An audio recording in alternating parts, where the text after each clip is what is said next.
À la sortie de l'office de tourisme, prenez le couloir de la maison d'Arieux et rendez-vous dans le joli petit jardin à l'arrière de la maison. La bastide Clérance, comme son nom l'indique, est une bastide. Bastide est le nom donné à ces villes neuves du Moyen-Âge qui se sont développées dans le grand sud-ouest de la France au XIIIe et XIVe siècle. Elles sont nées d'un mouvement d'urbanisme porté par l'expansion démographique et commerciale de l'époque. Leur fonction originelle était d'installer une population en un lieu stratégique, souvent en zone frontière, pour sécuriser et mettre en valeur un territoire. Le déclenchement de la guerre de 100 Ans mit fin à leur expansion. Leur modèle urbain en damier est utilisé dans d'autres pays en Europe. C'est à cette mouvance que nous devons la création de notre cité. Nous vous invitons maintenant à découvrir son riche patrimoine historique et architectural. Reprenez le couloir de la maison d'Arieux pour regagner la place des Arceaux. Rendez-vous devant le panneau 1 situé sur l'arceau de la maison d'Arieux.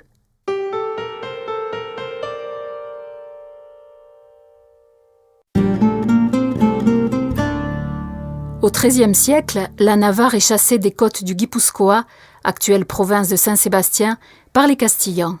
Elle se retrouve sans débouché maritime. Ayant obtenu un droit de transit avec le port de Bayonne, les Navarrais vont retrouver un accès à l'océan par le réseau fluvial de leur Merindad de Ultrapuertos, cette province au nord des Pyrénées, actuelle Basse-Navarre, dont la capitale est Saint-Jean-Pied-de-Port. C'est par la Joyeuse, rivière qui coule à la bastide Clérance, que la liaison de la Navarre avec l'Adour et Bayonne allait se faire. En 1284, on y implante une maison forte, la Nau Peciada, destinée à assurer la sécurité de la région et veiller au bon déroulement du commerce sur la Joyeuse, mais qui échoue dans sa mission au cœur de ce pays infesté de brigands. Aussi, en 1312, le gouvernement de Navarre décide de la remplacer par une création plus importante, une ville neuve, une bastide, qui permettra en outre de sécuriser la frontière nord-ouest du territoire. Elle se situe en terre d'Arbérou et prend le nom de Bastida de Clarenza. La bastide Clérance est une réponse aux fondations de la bastide anglaise d'Hastings et la bastide gasconne de la bastide Villefranche. Traversez la place en biais sur la gauche jusqu'à l'Abreuvoir avec son ancienne pompe. Attention aux voitures. Rendez-vous devant le panneau 2.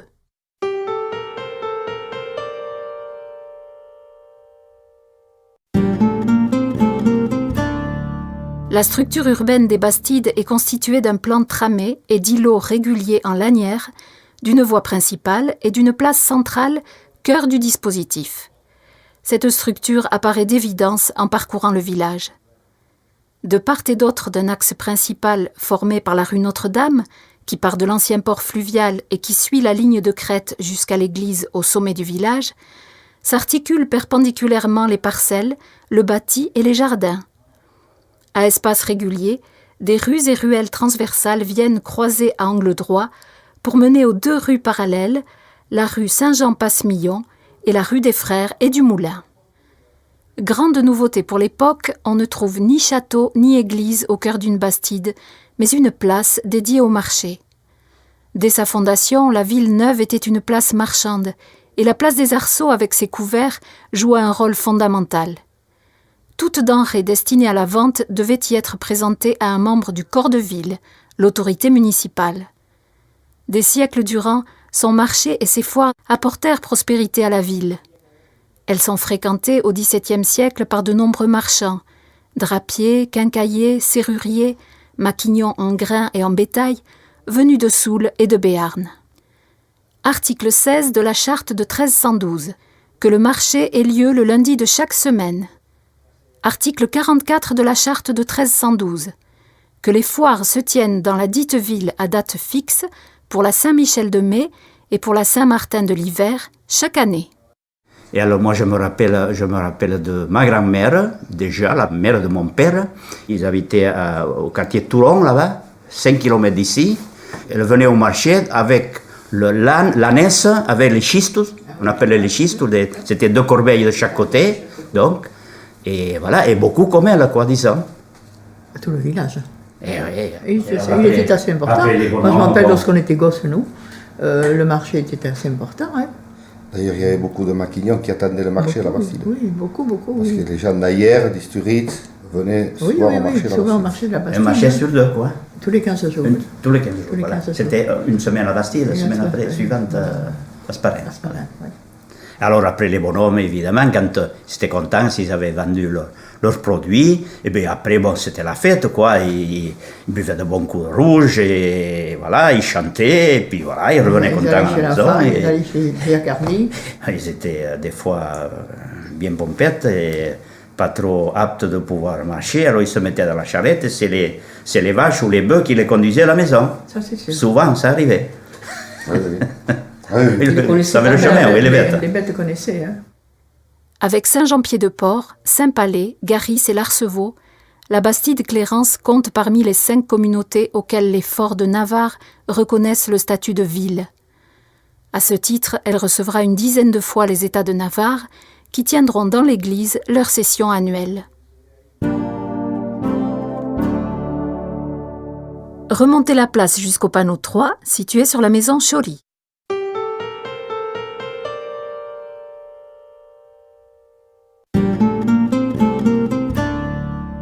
Pour attirer des populations dans ces villes neuves, les seigneurs devront octroyer des privilèges et franchises aux nouveaux colons. On les trouve dûment répertoriés dans la charte de coutume. Celle de la Bastide-Clérance est datée de juillet 1312 et signée à Vincennes par le roi Louis Ier de Navarre. Il allait succéder à son père Philippe le Bel sur le trône de France 2 ans plus tard, sous le nom de Louis X le Hutin. Article 32 de la charte de 1312. Si quelqu'un veut venir s'installer dans la dite ville et y avoir une demeure, qu'il soit libre comme les autres habitants et qu'il puisse le faire si cela n'est pas à notre préjudice. Après quoi, installé en une demeure ou sur une aire de 60 rases et large de 20 rases, il aura à nous payer pour Toussaint 3 deniers tolosanos. Chaque nouveau villageois qui s'installe dans la ville neuve reçoit une parcelle rectangulaire de même surface, la plaça, c'est-à-dire de quoi faire vivre une famille, allumer un feu comme on aurait pu le dire à l'époque. Il doit y édifier sa maison, complétée à l'arrière par un jardin, le casalo. Les plaças ont toutes les mêmes dimensions en façade sur rue, soit 6 mètres environ. Une rue transversale est tracée environ toutes les 10 plaças. En 1353, soit 41 ans après la fondation, on compte 130 feux du domaine royal. Il y en avait 135 pour tout le reste de l'Arbérou, ce qui correspond à une population estimée de 600 habitants. On compte parmi les premiers colons environ 30% de Basques et 70% de Gascons. Remontez la place jusqu'au panneau 4, situé sur la maison Forgue, 2 maisons au-dessus.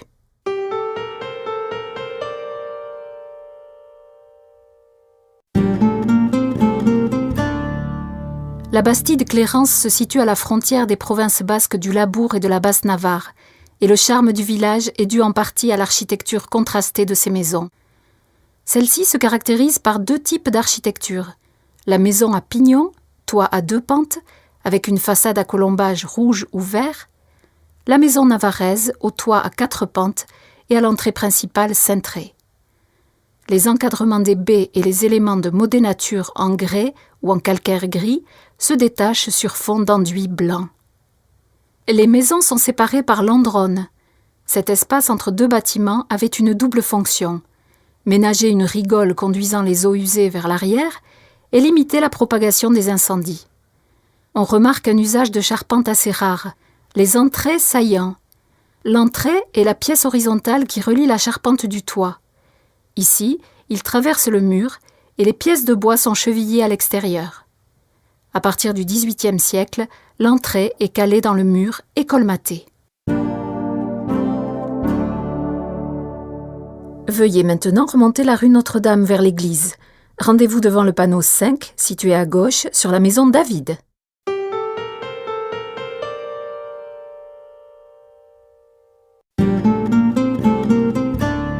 La maison David est une bâtisse qui occupe 2 emplacements, plaça, du tracé initial d'urbanisme. Elle est conçue selon le plan des maisons bourgeoises du XVIIIe siècle, fréquemment rencontré à Bayonne. Au début du XXe siècle, cette maison était la propriété de Jacques Lafourcade, maire de la ville. Il favorisa l'installation au village de Dominique Jean, dit Jules Ausy, qui acquit le moulin de la ville. Il parvint, grâce à des turbines de son invention, à utiliser la chute de la rivière La Joyeuse pour apporter aux habitants de la ville 2 éléments exceptionnels de confort à l'époque, l'eau courante et l'électricité. Donc c'est-à-dire que on avait l'eau et l'électricité avant Bayonne et toutes les grandes villes.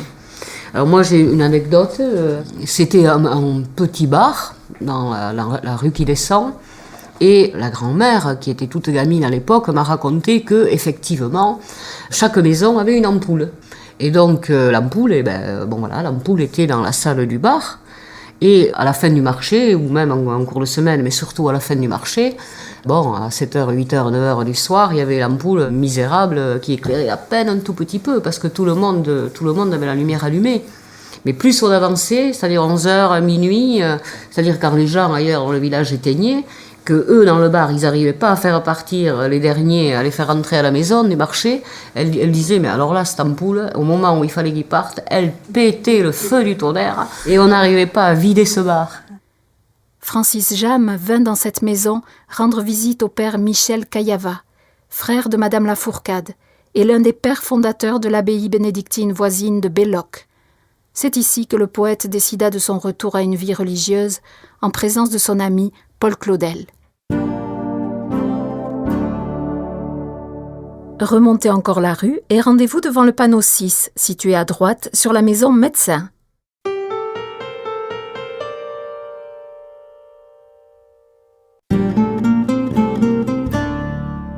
C'est une très belle maison à pans de bois avec un toit à double versant formant pignon, caractéristique du Moyen-Âge. Sa façade résillée en croix de Saint-André dispose d'un double encorbellement. Ses fenêtres, dont les meneaux sont dans le prolongement exact du potelet, témoignent d'une restauration au XVIIe siècle. Rendez-vous directement devant le panneau 8, situé sous le porche de l'église.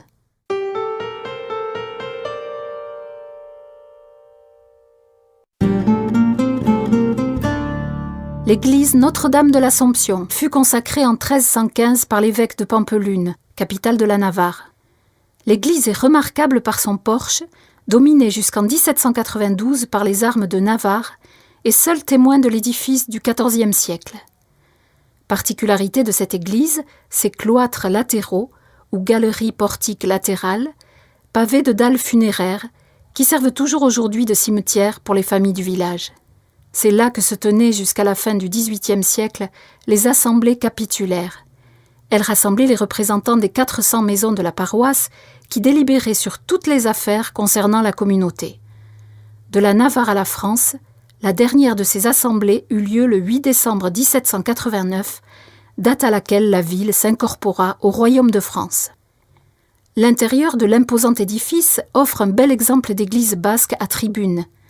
Dispositif original de plusieurs étages de galeries en bois, ici au nombre de 3, recouvrant sur 3 faces l'intérieur de la nef.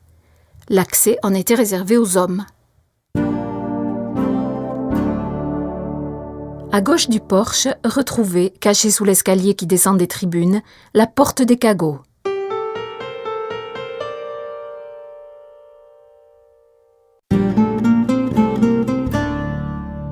Descendants de Visigoths, de Sarrasins, de Cathares, de Juifs, de Gitans, l'origine des cagots est encore mystérieuse. Probablement les premiers cagots étaient-ils les descendants d'un peuple vaincu et qui, fugitifs, se seraient cachés là où personne n'irait les chercher, auprès des communautés de lépreux. Victimes d'une discrimination totalement arbitraire, ségrégation dans le mariage, l'habitat, la sépulture, ils devaient porter un signe distinctif et seuls les métiers du bois leur étaient autorisés. Ils devaient emprunter une petite porte de côté pour pénétrer dans l'église, où un bénitier spécial leur était attribué.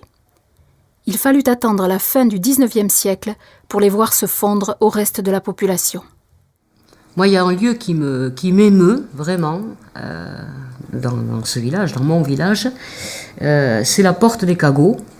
La porte des cagots, parce que effectivement, elle nous dit quoi cette porte? Elle nous dit qu'à la Bastide de Clérance aussi, comme dans beaucoup d'autres villages, on a pratiqué la ségrégation par rapport à toute une partie de la population, et ça a duré des siècles, cette histoire, jusqu'à pas très longtemps.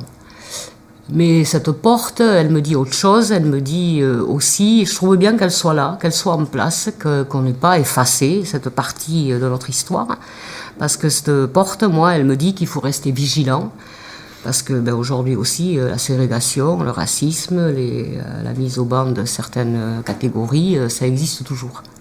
Et j'ai trouvé un petit poème écrit en béarnais par des cagots. Et ce poème, il dit « Bien que nous soyons des cagots, finalement on s'en fait pas trop, parce que nous sommes tous des fils du père Adam. » Et je vais essayer de vous le chanter. En quoique cagot siam, nous sommes d'hommes, nous sommes d'hommes. Qu'em tuts ils du payadan, qu'em tuts ils du payadan, din dirin din dam, din dirin din dirin din dirin din, din dirin din dam, din dirin din dirin din dirin din, din dirin din dam.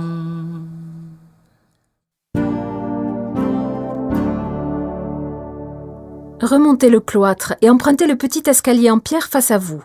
Tournez à gauche et rendez-vous devant le panneau 9, situé sur le mur du cimetière juif.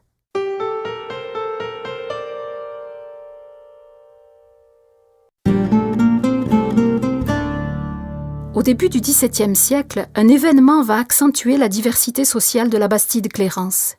Henri III de Navarre, futur Henri IV, roi de France, demande au duc de Gramont, seigneur de Bidache, d'accueillir des Juifs expulsés d'abord d'Espagne, puis du Portugal par l'Inquisition. Il s'agit de conversos ou marranes, c'est-à-dire de Juifs convertis de force au christianisme, mais qui continuent à pratiquer leur culte en secret. L'appellation de nouveaux chrétiens ou de marchands portugais ne leurre personne. Comme à Peyrehorade et Bidache, la communauté de la Bastide-Clérance est le prolongement de la communauté mère de Bayonne. Elle a compté jusqu'à 80 familles et jouissait d'un statut relativement autonome.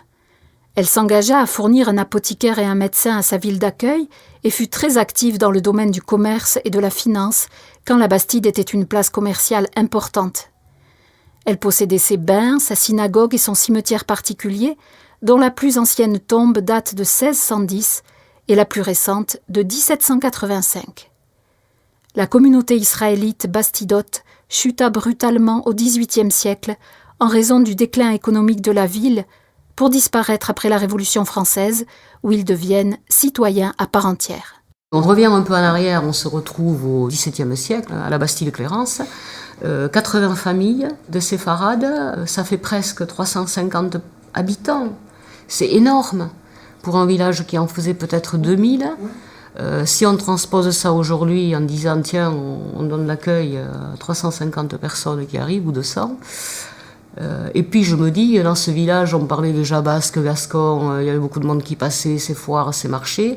Et eux, qu'est-ce qu'ils parlaient ? Ils parlaient portugais, ils avaient leur culte en hébreu, mais c'était une mixité terrible pour l'époque. Ça devait être extraordinaire de vivre à cette époque-là. Il y a autre chose aussi à la Bastide, c'est qu'a priori, à la Bastide, il n'y a pas trace de quartier juif. Contrairement à Bayonne, où il était à Saint-Esprit, et à Bidache aussi, où il y avait un quartier. À la Bastide, non. A priori, ils se sont dispatchés un peu dans tout le village, un peu aussi à la campagne, puisqu'on trouve des noms de maisons à consonance israélite, Ishkarot, bon, c'est pas très loin du bourg, mais on en trouve. Voilà. Donc, ils sont arrivés, ils ont loué ou acheté des maisons, et ils étaient vraiment intégrés dans la vie du village. Descendez la rue Saint-Jean face à vous et rendez-vous devant le panneau 11, situé sur le mur d'un jardin à gauche.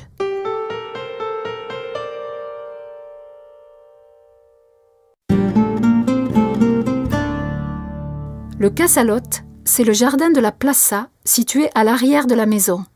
Il servait de potager. Chaque nouvel habitant était tenu de construire en bout de son casalotte sa partie de fortification, édifiée en bois. Au fil du temps, ils ont été remplacés par des murs remarquables aujourd'hui autour du village. En plus de la plaça, parcelle intramuros, le villageois disposait à l'extérieur de la ville de parcelles à cultiver, les arpents, auxquels s'ajoutaient des communaux, propriétés indivises de la communauté, où chacun avait droit de pacage et de jouissance. Cette conception de l'espace avec la plaça, l'arpent et la zone communautaire est conforme au projet égalitaire qui, selon nombre d'historiens, sous-tend le phénomène des bastides. Rendez-vous devant le panneau 12, situé sur la maison vieille, un peu plus bas à droite.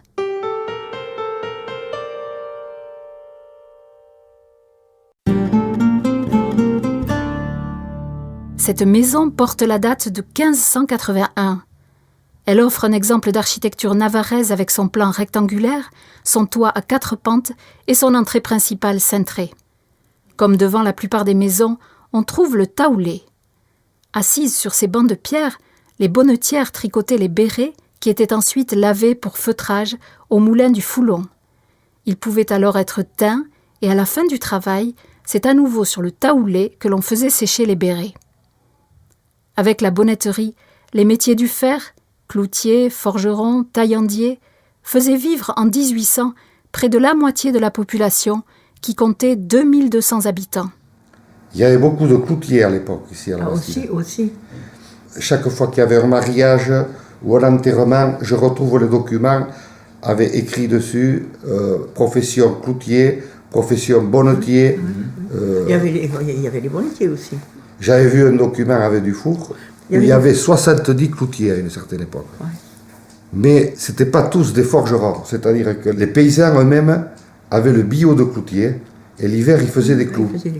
Parce que c'est pas 70 forgerons, c'était des cloutiers. Oui. Donc, et mon père me racontait qu'à cette époque-là, entendu par son père, ainsi de suite, que chacun avait une spécialité. Donc il faisait des clous de charpentier, des clous de sabotier, les clous de, les clous de bouche, les clous, toutes sortes de clous. Et ils allaient une fois par an pour les marchés d'Espelette, de Hélette, avec les ânes ou les juments. Ils faisaient avec des sacs de jute, ils allaient vendre les clous au marché. Donc ça leur faisait un petit plus, surtout à la campagne, un peu plus d'argent pour... Alors raconté par mon père aussi, il y avait le dernier cloutier à Pessarou qui faisait tourner sa roue avec le chien. Ah voilà, j'ai entendu ça. Il lâchait le chien de temps en temps, et puis des fois, le chien sentait des chiens en chaleur aux alentours, il ne pouvait pas le rattraper, et il restait des fois 1 jour ou 2 jours sans forger, parce qu'il n'avait pas son chien pour faire retourner le soufflet. Alors, vrai ou faux, je vous raconte ce que j'ai entendu. Et moi, j'ai une histoire d'un cloutier, alors, cloutier à la Bastide, donc ils avaient besoin de ce chien pour travailler, pour faire tourner le soufflet. Et évidemment, dès que la porte était ouverte, le chien, il s'échappait, parce qu'il avait assez travaillé. Et alors, il paraît que le cloutier, pour le récupérer, et il n'avait pas le choix, il avait trouvé le truc, il était obligé de mettre ses habits du dimanche, et il sortait, et le chien, le voyant en habit du dimanche, il disait « Chouette, aujourd'hui c'est dimanche, donc je ne travaille pas », et il le suivait, et il re-rentrait dans la maison. Les tanneurs à Lousteau, ils mettaient tout leur cuir à sécher, tout le long de la route jusqu'à Ticoué. Il y a à peu près 500 mètres. un peu plus, presque 1 kilomètre. Donc ils mettaient toute leur peau à sécher sur les haies, tout au bord de la route. Prenez la rue Jésus pour regagner la place des Arceaux.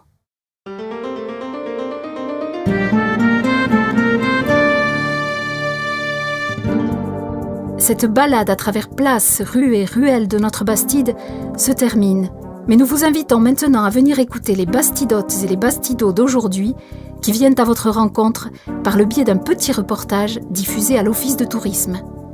Merci à vous et à bientôt, qui se traduit en basque par « Mil eskersuri eta ikusharte » et en gascon par « Merci fort à bous et à dichatz ».